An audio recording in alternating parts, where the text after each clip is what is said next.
SPT live. नमस्कार, आप देख रहे हैं एसपीटी लाइव। आज अहमदाबाद की धरती से प्रधानमंत्री नरेंद्र मोदी ने कई विकास परियोजनाओं का लोकार्पण किया और देशवासियों को संबोधित किया। अपने संबोधन में उन्होंने गुजरात की धरती, महात्मा गांधी और भगवान श्री कृष्ण का विशेष उल्लेख किया।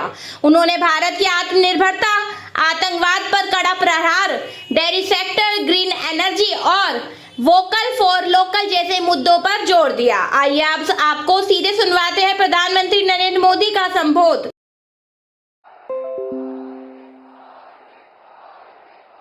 વટપણથી જાય છે તમે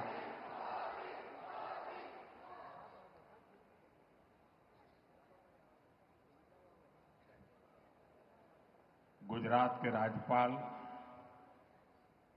श्रीमान आचार्य देवव्रत जी,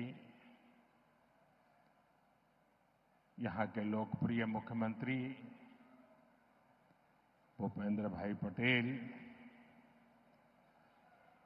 केंद्रीय मंत्रिमंडल में मेरे साथी सीआर पाटिल,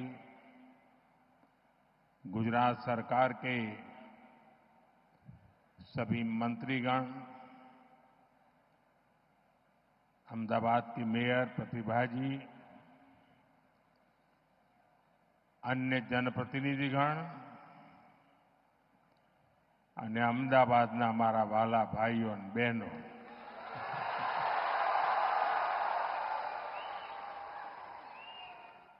આજે તો તમે રંગ રાખ્યો છે હો।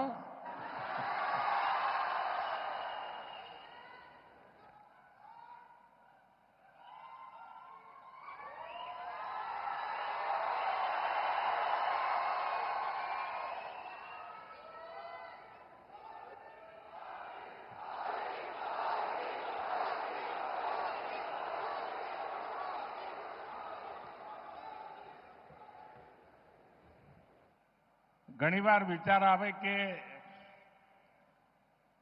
એવું કેવું નસીબ હશે કે આ લાખો લોકોનો પ્રેમ, એમના આશીર્વાદ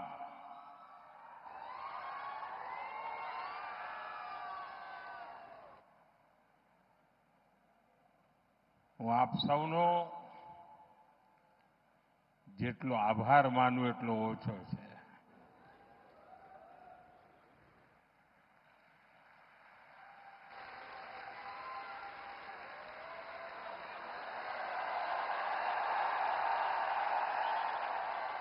देखिए उधर छोटा नरेंद्र कोई खड़ा हो गया है।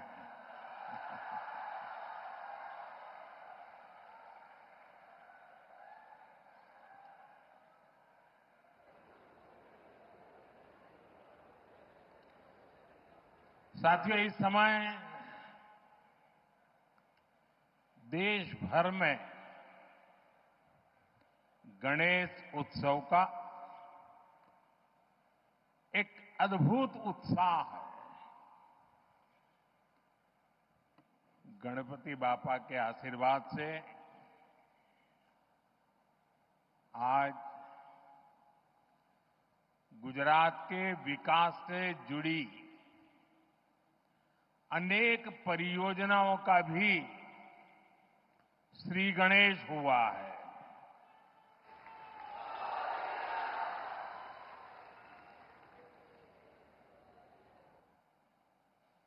ये मेरा सौभाग्य है कि आज मुझे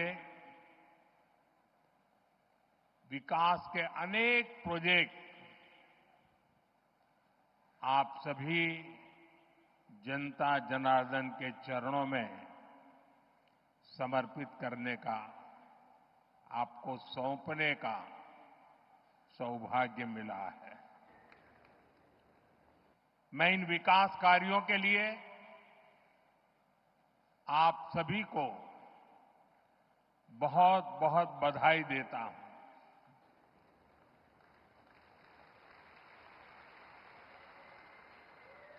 साथियों,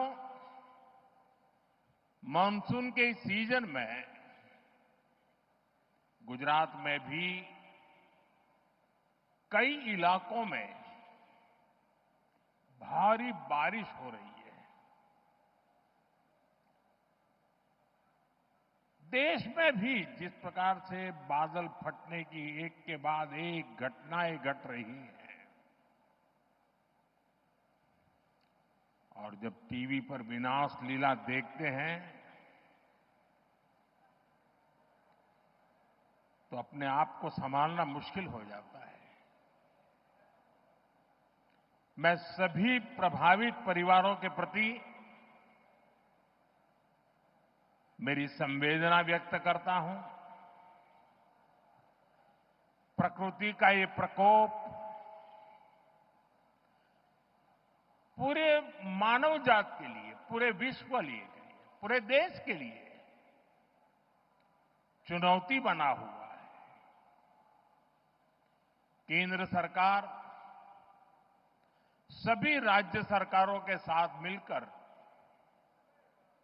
राहत और बचाव के काम में जुटी हुई है। साथियों, गुजरात की ये धरती दो मोहन की धरती है।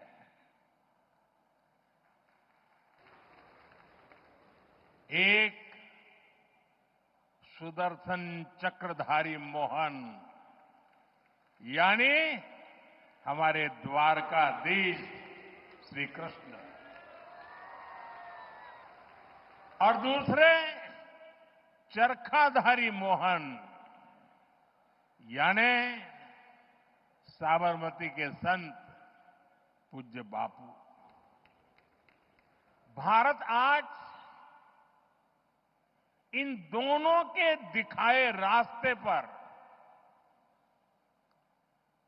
चलकर के निरंतर सशक्त होता जा रहा है।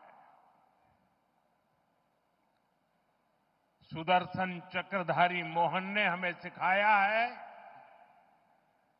कि देश की, समाज की रक्षा कैसे करते हैं। उन्होंने सुदर्शन चक्र को न्याय और सुरक्षा का कवच बनाया, जो दुश्मन को पाताल में भी खोज कर सजा देता है। और यही भाव आज भारत के फैसलों में भी देश अनुभव कर रहा है। देश नहीं, दुनिया अनुभव कर रही है।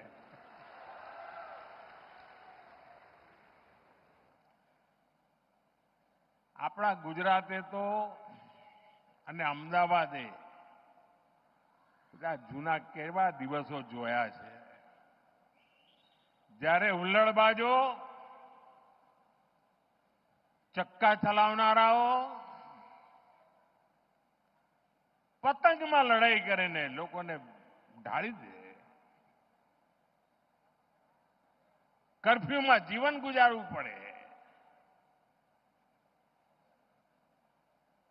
વાર તહેવારે અમદાવાદની ધરતી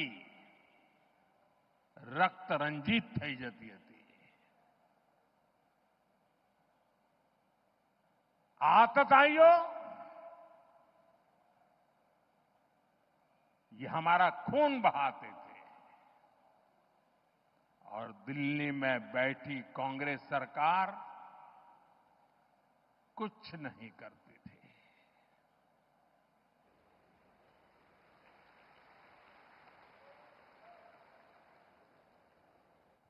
लेकिन आज आतंकवादी और उनके आकाओं को हम छोड़ते नहीं। चाहे वो कहीं भी छुपे हो। दुनिया ने देखा है कि पहलगाम का बदला भारत ने कैसे लिया।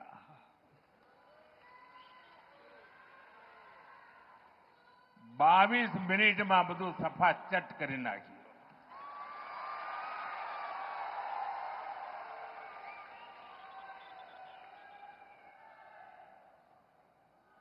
અને સેંકડો કિલોમીટર અંદર જઈને નક્કી કરેલા નિશાન પર જ વાર કરીને આતંકવાદની નાભી પર હુમલો કર્યો આપણે.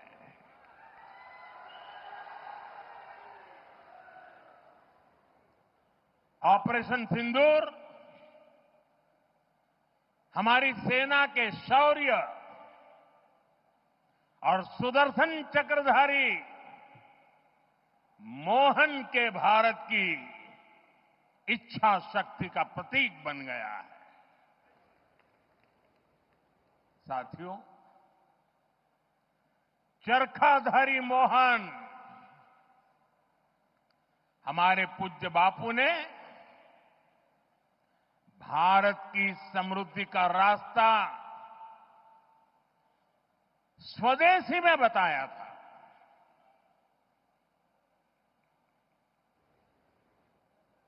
हमारे यहां साबरमती आश्रम है. ये आश्रम इस बात का साक्षी है कि जिस पार्टी ने उनका नाम लेकर दशकों तक सत्ता सुख भोगते रहे, उसने बापू की आत्मा को कुचल दिया. उसने स्वदेशी के बापू के मंत्र के साथ क्या किया?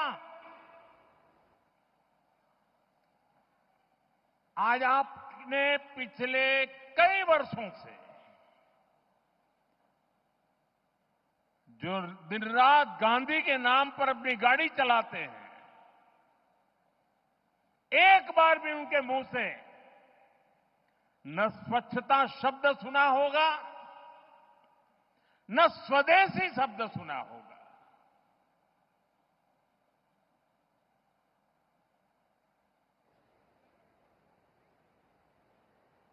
ये देश समझ ही नहीं पा रहा है कि उनकी समझ को क्या हुआ है.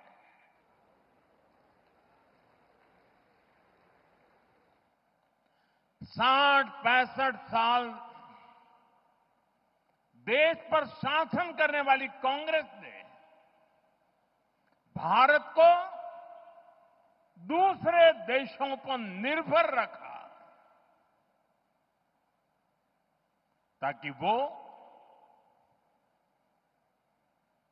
सरकार में बैठे बैठे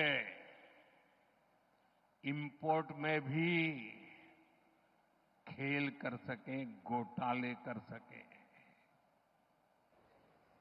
लेकिन आज भारत ने आत्मनिर्भरता को विकसित भारत के निर्माण का आधार बना दिया है. अपने किसानों, अपने मछुआरों, अपने पशुपालकों, अपने उद्यमियों के दम पर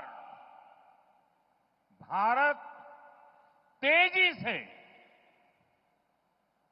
विकास के रास्ते पर चल रहा है. आत्मनिर्भरता के रास्ते पर आगे बढ़ रहा है. અને આપણા ગુજરાતમાં તો પશુપાલકો એટલી બધી સંખ્યામાં છે અને આપણા ડેરી સેક્ટરની તાકાત જુઓ ને.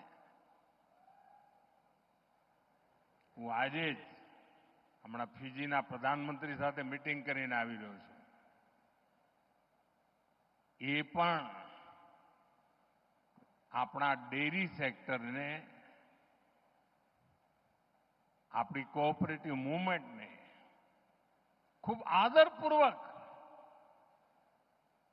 વર્ણન કરીને કહેતા હતા કે મારા દેશમાં પણ કંઈક આવું થાય. સાથીઓ, આપણા પશુપાલકોએ અને પશુપાલનમાં તો ગુજરાતમાં બહેનોનું સૌથી મોટું યોગદાન હોય છે. આ બહેનોએ પશુપાલન કરીને આપણા ડેરી સેક્ટરને મજબૂત બનાવ્યું, આત્મનિર્ભર બનાવ્યું અને આજે ચારે તરફ એના જયગાન ચાલી રહ્યા છે. लेकिन साथियों, आप सभी आज दुनिया में आर्थिक स्वार्थ वाली राजनीति सब कोई अपना करने में लगा है. उसे हम भली भांति देख रहे हैं. मैं अहमदाबाद की इस धरती से अपने लघु उद्यमियों से कहूंगा, मेरे छोटे छोटे दुकानदार भाई बहनों से कहूंगा, मेरे किसान भाइयों से कहूंगा, मेरे पशुपालक भाई बहन से कहूंगा, और मैं गांधी की धरती पे से बोल रहा हूं, मेरे देश के लघु उद्यमी हो, किसान हो, पशुपालक हो, हर किसी के लिए मैं आपको बार बार वादा करता हूं, मोदी के लिए आपके हित सर्वोपरि है.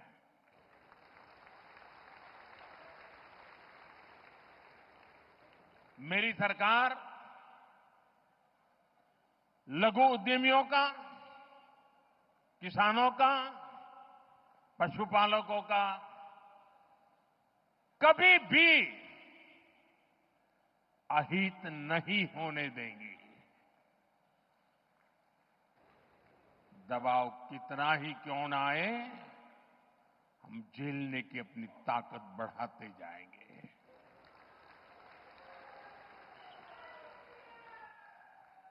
साथियों, आज आत्मनिर्भर भारत अभियान को गुजरात से बहुत ऊर्जा मिल रही है और इसके पीछे 2 दशकों की कड़ी मेहनत है. आज की नौजवान पीढ़ी ने वो दिन नहीं देखे हैं जब यहां आए दिन कर्फ्यू लगा रहते थे. यहां व्यापार कारोबार करना मुश्किल कर दिया जाता था, अशांति का माहौल बनाए रखा जाता था. लेकिन आज अहमदाबाद देश के सबसे सुरक्षित शहरों में से एक है और ये आप सभी ने करके दिखाया है. साथियों, गुजरात में शांति और सुरक्षा का जो ये वातावरण बना है, इसके सुखद परिणाम हम चारों तरफ देख रहे हैं. आज हर प्रकार की इंडस्ट्री का विस्तार गुजरात की धरती पर हो रहा है. पूरा गुजरात ये देखकर गर्व करता है कि कैसे हमारा राज्य मैन्युफैक्चरिंग हब बन गया है. તમને ખબર હશે, તમારામાંથી જે વડીલ ભાઈ બહેનો હશે, જ્યારે ગુજરાતને અલગ થવાનું એક આંદોલન ચાલતું હતું, મહાગુજરાત આંદોલન, ત્યારે અનેક લોકો આપણને કે તમારા ગુજરાત જુદું કરીને શું કરશો, ભૂખે મરશો, એવું કે તમારી પાસે છે શું? ન કોઈ ખનીજ છે, ન 12 બહુ નદીઓ છે, 10 વર્ષમાં 7 વર્ષ દુકાળ પડે છે, ન ખાણ ખનીજ હોય, ન કોઈ એવા ઉદ્યોગ ધંધા હોય, ખેતી ના હોય અને ઓછામાં પૂરું અહીંયા રણ હોય અને પેલી બાજુ પાકિસ્તાન હોય. કરશો શું એવું કહેતા. મીઠા સિવાય તમારી પાસે છે શું એવું કહેતા. મજાક ઉડાવતા. પરંતુ ગુજરાતને માથે જ્યારે જવાબદારી આવી કે હવે આપણે આપણા પગ ઉપર ઉભા રહેવાનું છે, આ ગુજરાતના લોકોએ પાછી પાની કરી નહીં. અને આજે તમારી પાસે શું છે કહેનારાઓને, અમારી પાસે ડાયમંડ નથી ભાઈ, એકે ડાયમંડની ખાણ નથી, પણ દુનિયામાં 10માંથી 9 ડાયમંડ મારી ગુજરાતની ધરતી પરથી આગળ વધતા હોય છે.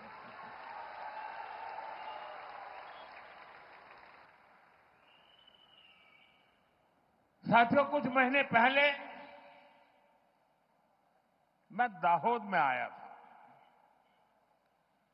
वहां की रेल फैक्ट्री में ताकतवर इलेक्ट्रिक लोकोमोटिव इंजन बन रहे हैं. आज गुजरात में बने मेट्रो कोच दूसरे देशों को एक्सपोर्ट हो रहे हैं. इसके अलावा मोटरसाइकिल हो, कार हो, गुजरात में बहुत बड़ी संख्या में उसका प्रोडक्शन हो रहा है, मैन्युफैक्चरिंग हो रहा है. देश और दुनिया की बड़ी बड़ी कंपनियां यहां फैक्ट्रियां लगा रही है. गुजरात में हवाई जहाज के अलग अलग पार्ट्स बनाने और उनके एक्सपोर्ट का काम पहले से ही चल रहा था. अब बड़ौदा में ट्रांसपोर्ट एयरक्राफ्ट भी बनाने का काम शुरू हुआ है. આપણા ગુજરાતમાં વિમાન બને એટલે આનંદ થાય કે ના થાય? अब इलेक्ट्रिक व्हीकल मैन्युफैक्चरिंग का भी गुजरात बहुत बड़ा सेंटर बन रहा है. मैं कल 26 तारीख को हंसलपुर जा रहा हूं. वहां इलेक्ट्रिक व्हीकल मैन्युफैक्चरिंग को लेकर बहुत बड़ी शुरुआत हो रही है. आज जितने भी आधुनिक इलेक्ट्रॉनिक उपकरण बन रहे हैं वो सेमीकंडक्टर के बिना नहीं बन सकते. गुजरात अब सेमीकंडक्टर सेक्टर में भी बड़ा नाम करने जा रहा है. टेक्सटाइल हो, जेम्स एंड ज्वेलरी हो, गुजरात की पहचान बन चुकी है. दवाएं हो, वैक्सीन हो, ऐसे फार्मा उत्पादन के मामले में भी देश का करीब करीब 1/3 एक्सपोर्ट गुजरात से होता है. साथियों, आज भारत सौर, पवन और परमाणु ऊर्जा के मामले में तेजी से आगे बढ़ रहा है. इसमें गुजरात की भागीदारी सबसे अधिक है. હમણાં હું એરપોર્ટથી આવતો હતો, ભવ્ય રોડ શો કર્યો. વાહ, કમાલ કરી આપે. પણ રોડ શો તો ભવ્ય હતો, પણ લોકો ધાબા ઉપર ઉભા હોય, બાલ્કનીમાં ઉભા હોય તો સ્વાભાવિક રીતે હું એમને આદરપૂર્વક નમન કરતો હતો. પરંતુ મારી નજર ફરતી હતી ચારે બાજુ અને મેં જોયું કે લગભગ મોટા ભાગના ઘરોના ધાબામાં रूफटॉप सोलर पावरना प्लांट देखाता था.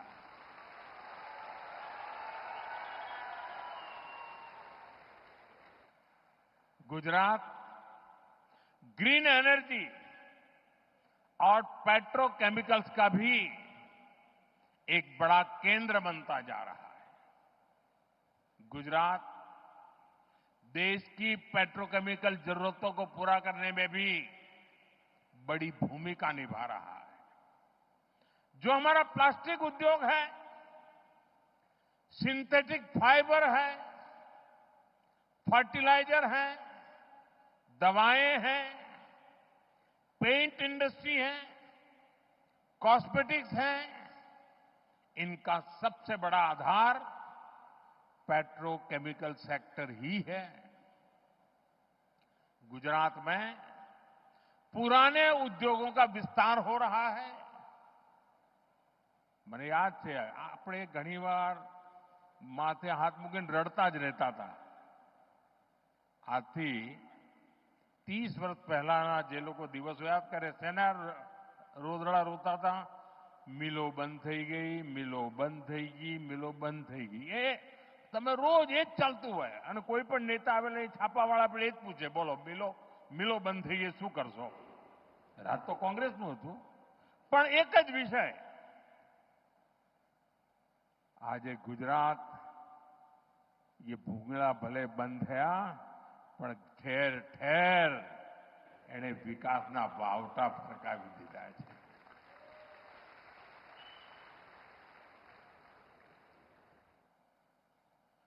नए उद्योगों की नींव रखी जा रही है और ये सारे प्रयास आत्मनिर्भर भारत को मजबूत कर रहे हैं.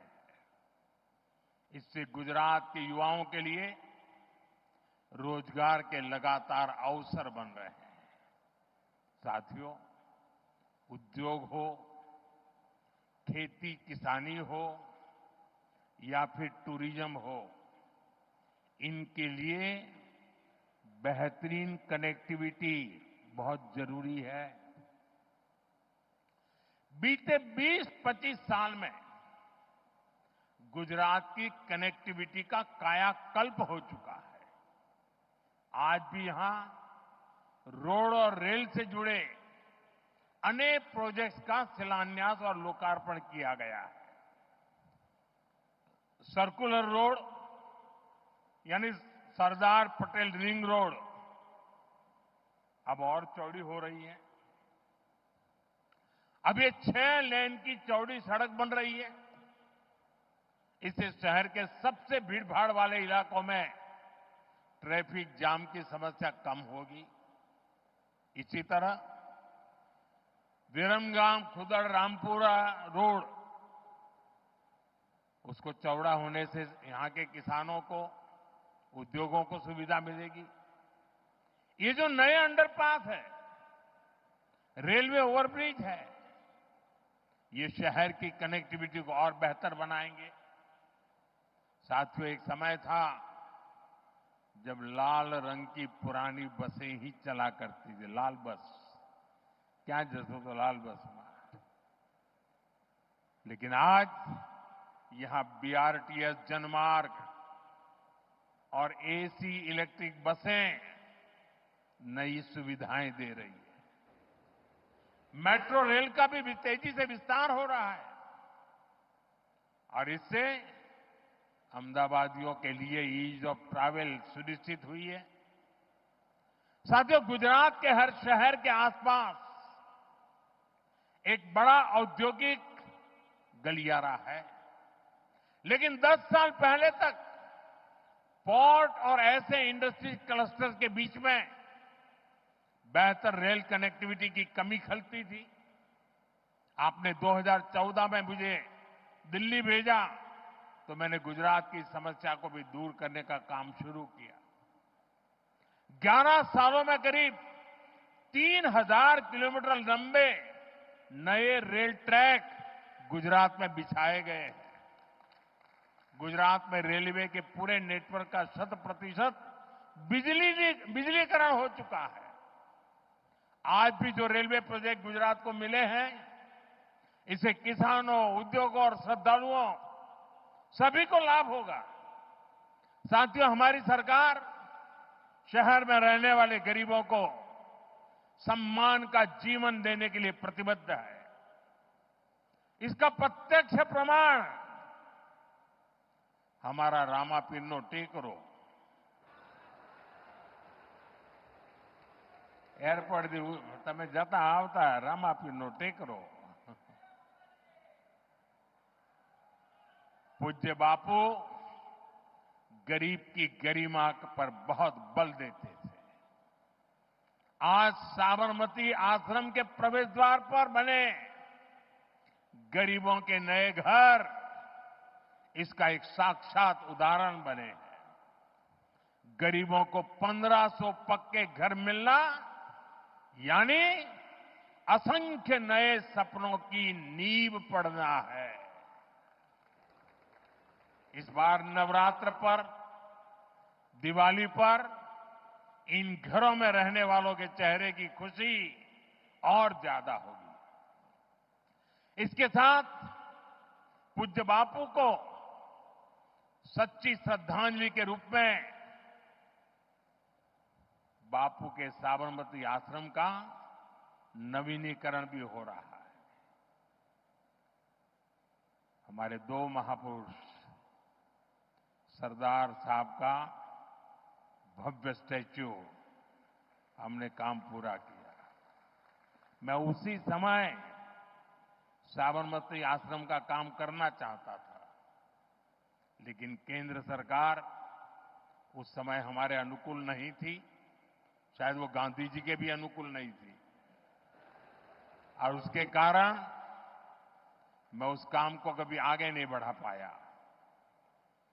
लेकिन जब से आपने मुझे वहां भेजा है, तो जैसे statue of unity Sardar Vallabh भाई पटेल का वो भव्य स्मारक देश और दुनिया के लिए प्रेरणा का केंद्र बना है, जब साबरमती आश्रम के नवीनीकरण का काम पूरा होगा, मेरे शब्द लिख करके रखना दोस्तों, दुनिया के लिए शांति की सबसे बड़ी प्रेरणा भूमि ये हमारा साबरमती आश्रम बनने वाला है। साथियों, हमारे श्रमिक परिवारों को बेहतर जीवन मिले, ये हमारा मिशन रहा है। इसलिए कई साल पहले हमने गुजरात में झुग्गी वालों के लिए पक्की गेटेड सोसाइटी बनाने का बीड़ा उठाया। बीते सालों में गुजरात में झुग्गियों की जगह मकान बनाने के ऐसे अनेक प्रोजेक्ट किए गए हैं, और यह अभियान लगातार जारी है। साथियों, जिसको किसी ने नहीं पूछा,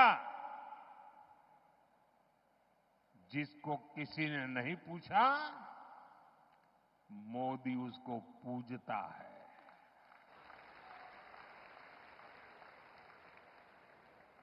मैंने इस बार लाल किले से कहा था, पिछड़ों को प्राथमिकता, शहरी गरीबों का जीवन आसान बनाना भी हमारी बहुत बड़ी प्राथमिकता है। रेहड़ी फुटपाथ पर काम करने वाले साथियों को भी पहले किसी ने नहीं पूछा।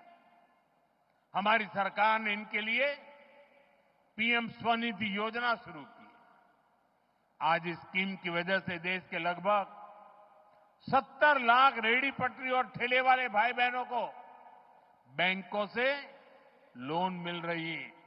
संभव हुआ है सब। गुजरात के भी लाखों साथियों को इसका फायदा हुआ है। साथियों, बीते 11 साल में 25 करोड़ लोग गरीबी को परास्त करके गरीबी से बाहर निकले हैं। दुनिया के लिए भी अजूबा है इतना बड़ा आंकड़ा। 25 करोड़ लोगों का गरीबी से बाहर आना, विश्व के सभी अर्थवेत्ता आज इसकी चर्चा कर रहे हैं।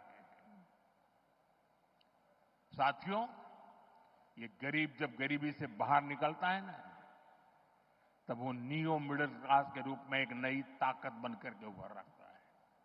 आज ये नियो मिडिल क्लास और हमारा पुराना मिडिल क्लास दोनों देश की एक बहुत बड़ी ताकत बनते जा रहे हैं। हमारा निरंतर प्रयास है कि नियो मिडिल क्लास और मिडिल क्लास दोनों को सशक्त करना। આપણા અમદાવાદના ભાઈઓ, એમના માટે તો ખુશી ખબર જ હોય જે દિવસે બજેટમાં 12 લાખ રૂપિયાની આવક ઉપર ઇન્કમ ટેક્સ માફ કરી દીધો ને તો વિપક્ષવાળાને સમજણ નહોતી પડી આ કેવી રીતે થાય. અને સાથીઓ તૈયારી કરો હવે. અમારી સરકાર જીએસટીમાં પણ રિફોર્મ કરી રહી છે અને આ દિવાળી પહેલા એક મોટી ભેટ સોગાત તમારા માટે તૈયાર થઈ रही है. और जीएसटी रिफॉर्म के कारण हमारे लघु उद्यमियों को मदद मिलेगी और बहुत सी चीजों पर टैक्स भी कम हो जाएगा. इस बार की दिवाली पर व्यापारी वर्ग हो या फिर हमारे बाकी परिवारजन, सबको खुशियों का डबल बोनस मिलने वाला है. साथियों, अभी मैं पीएम सूर्यघर की बात कर रहा था. अब पीएम सूर्यघर मुफ्त बिजली योजना से हम बिजली बिल जीरो कर रहे हैं. गुजरात में अभी तक इस स्कीम से करीब 6 लाख परिवार जुड़ चुके हैं. इन परिवारों को सरकार की तरफ से अकेले गुजरात में ही 3,000 करोड़ रुपए से अधिक दिए गए हैं. इससे अब उनको हर महीने बिजली बिल में बड़ी बचत हो रही है. साथियों, अहमदाबाद शहर आज सपनों और संकल्पों का शहर बन रहा है. लेकिन एक समय था जब लोग अहमदाबाद को गर्दाबाद कहकर मजाक उड़ाते थे. चारों तरफ उड़ती धूल, मिट्टी, कूड़े कचरे के ढेर, यही शहर का दुर्भाग्य बन गया था. मुझे खुशी है कि आज स्वच्छता के मामले में अहमदाबाद देश में नाम कमा रहा है. ये हर अहमदाबादी के सहयोग से संभव हो पाया है. लेकिन साथियों, ये स्वच्छता, આ સ્વચ્છતાનું અભિયાન એક દિવસનું નથી. એ પેઢી દર પેઢી રોજે રોજ કરવાનું કામ છે. સ્વચ્છતા એ સ્વભાવ બનાવીએ તો જ ધાર્યું પરિણામ મેળવી શકીએ. સાથીઓ, આપણી આ સાબરમતી નદી કેવા હાલ હતા. एक सूखा नाला हुआ करता था. सर्कस होते थे उसमें, बच्चे क्रिकेट खेलते थे. अहमदाबाद के लोगों ने संकल्प लिया कि स्थिति को बदलेंगे. अब यहां की साबरमती रिवर फ्रंट इस शहर का गौरव बढ़ा रहा है. साथियों, कांकरिया झील का पानी भी खरपतवार की वजह से हरा और बदबूदार रहता था. आसपास टहलना भी मुश्किल होता था और असामाजिक तत्वों के लिए पसंदीदा जगह तो हुई करती थी. वहां से कोई निकलने का हिम्मत नहीं करता था. आज ये घूमने फिरने की सबसे बेहतरीन जगह बन चुकी है. तालाब में बोटिंग हो या किड सिटी में बच्चों के लिए मस्ती और ज्ञान का संगम, ये सब अहमदाबाद की बदलती तस्वीर है. કાંકરિયા કાર્નિવલ હવે તો અમદાવાદનું મોટું ઘરેણું બની ગયું છે. એણે અમદાવાદની નવી પહેચાન ઊભી કરી દીધી છે. साथियों, अहमदाबाद आज टूरिज्म का एक आकर्षक केंद्र बनकर उभरा है. Ahmedabad UNESCO world heritage city है. पुराने दरवाजे हो, साबरमती आश्रम हो या यहां की धरोहरें, आज हमारे शहर पूरी दुनिया के मानचित्र पर चमक रहा है.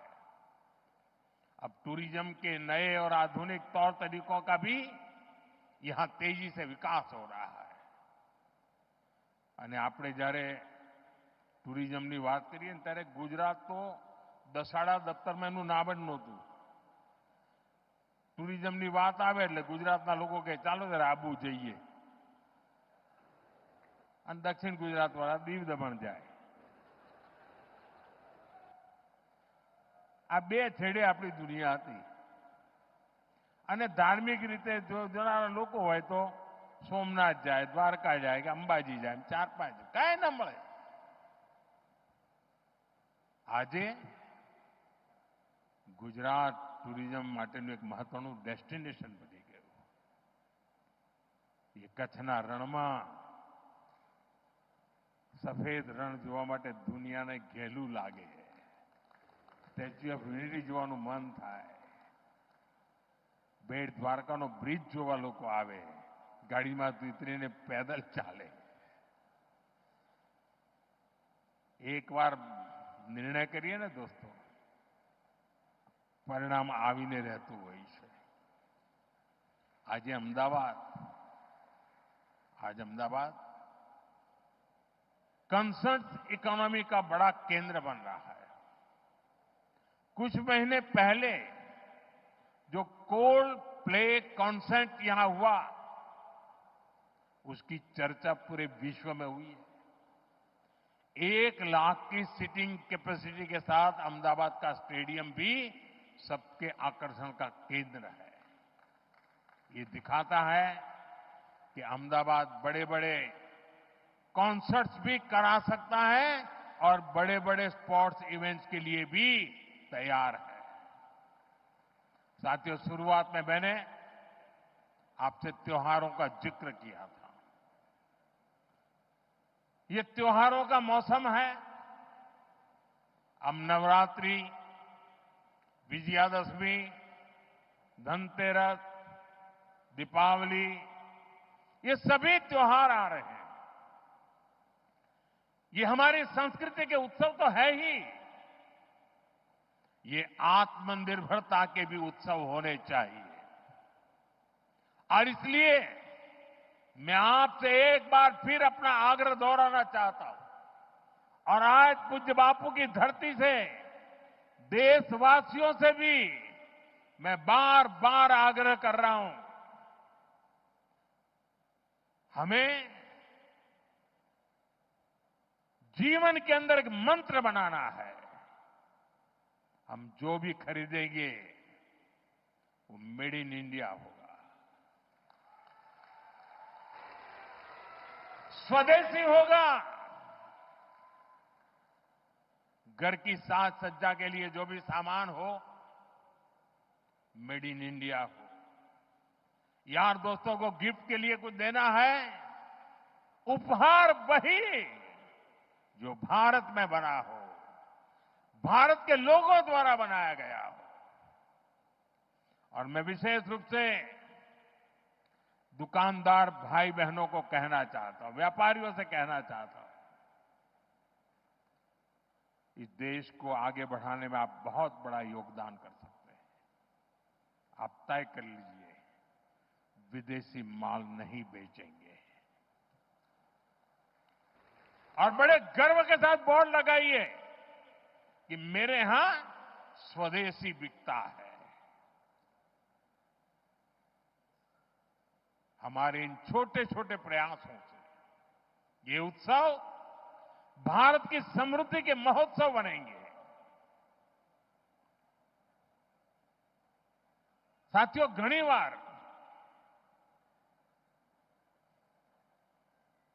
શરૂઆતમાં લોકોને નિરાશા જોઈ બહુ હોય. એટલે મને યાદ છે જ્યારે મેં પહેલી વાર રિવરફ્રન્ટની વાત મૂકેલી તો બધા લોકોએ મજાક માંડેલી.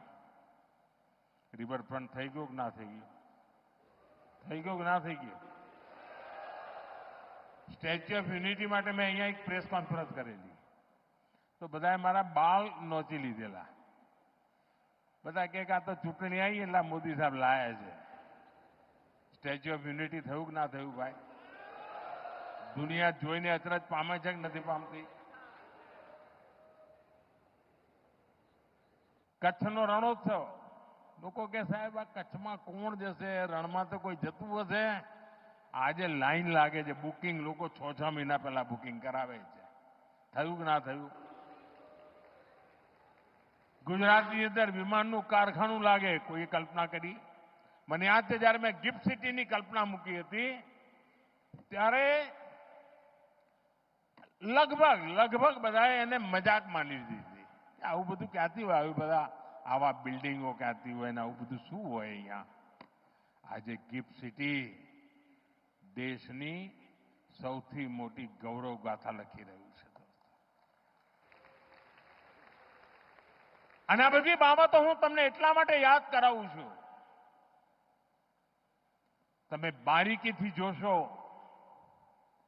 આ દેશના સામર્થ્યની જો તમે પૂજા કરો તો તમારા સંકલ્પને દેશવાસીઓ ક્યારે નિષ્ફળ નથી જવા દેતા.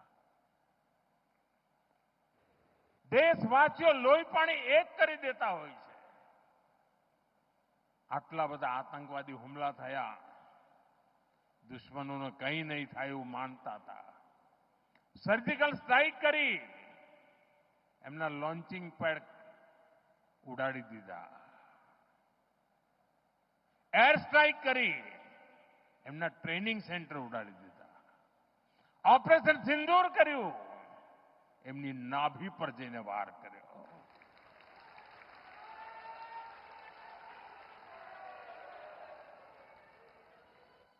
ચંદ્રયાન, શિવશક્તિ પોઈન્ટ, જ્યાં કોઈ નહીં ગયું ત્યાં ભારતનો તિરંગો ઝંડો પહોંચી ગયો.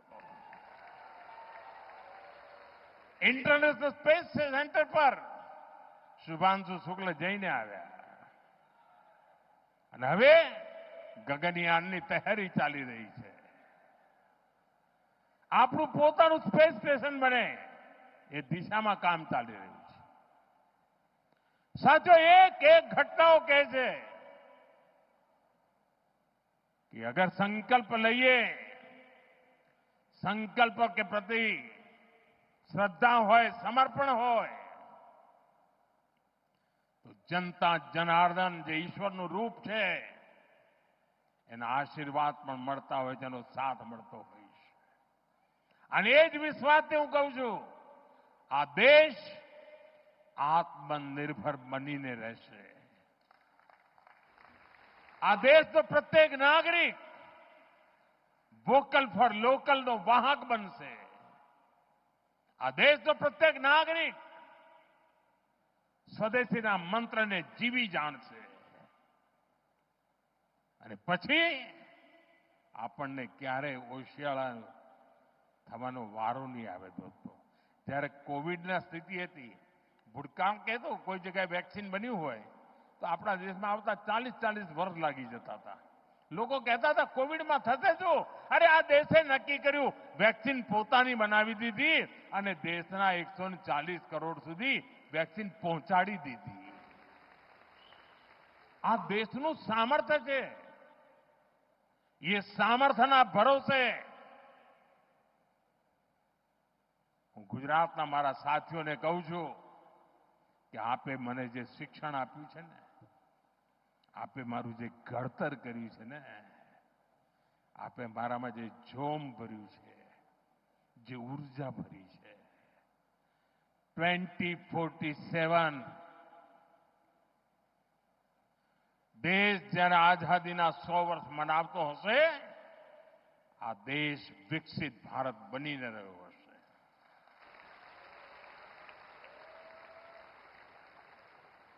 અને એટલે સાથીઓ, વિકસિત ભારત બનાવવા માટેનો એક મહત્વનો રાજમાર્ગ સ્વદેશી છે. મહત્વનો રાજમાર્ગ આત્મનિર્ભર ભારત છે. અને જે લોકો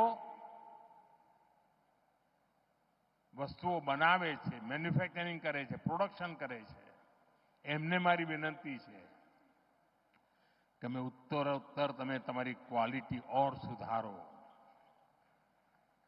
એની કિંમત ઓર ઘટાડો. તમે જુઓ, હિન્દુસ્તાનનો માનવી ક્યારેય બહારથી કશું લેશે નહીં. આ ભાવ આપણે જગાડીએ, અને દુનિયાની સામે એક ઉદાહરણ પૂરું પાડીએ.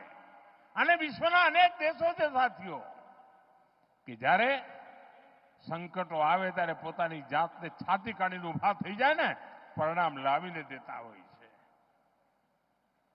આપણે માટે અવસર આવ્યો છે. સંકલ્પને પૂરા કરવા માટેનું સામર્થ્ય લઈને નીકળવાનું છે. અને મને પૂરો વિશ્વાસ છે ગુજરાતે જેમ મને હંમેશા સાથ આપ્યો છે દેશ પણ મને સાથ આપશે અને દેશ વિકસિત ભારત બનીને રહેશે. આપ સૌને વિકાસની અનમોલ સોગાદો માટે ખૂબ ખૂબ શુભકામનાઓ. ગુજરાત ખૂબ પ્રગતિ કરે, નવા નવા શિખરો સર કરે અને ગુજરાતીઓની તાકાત છે કરીને રહેશે. આપ સૌનો ખૂબ ખૂબ આભાર. મારી સાથે પૂરી તાકાતથી બોલીએ, ભારત માતા કી, ભારત માતા કી, भारत माता की. धन्यवाद. ऐसी और खबरों को जानने के लिए एसपीटी लाइव चैनल को सब्सक्राइब करना ना भूले. आपकी आवाज हमारा वादा, सिस्टम को जगाना एसपीटी लाइव का इरादा.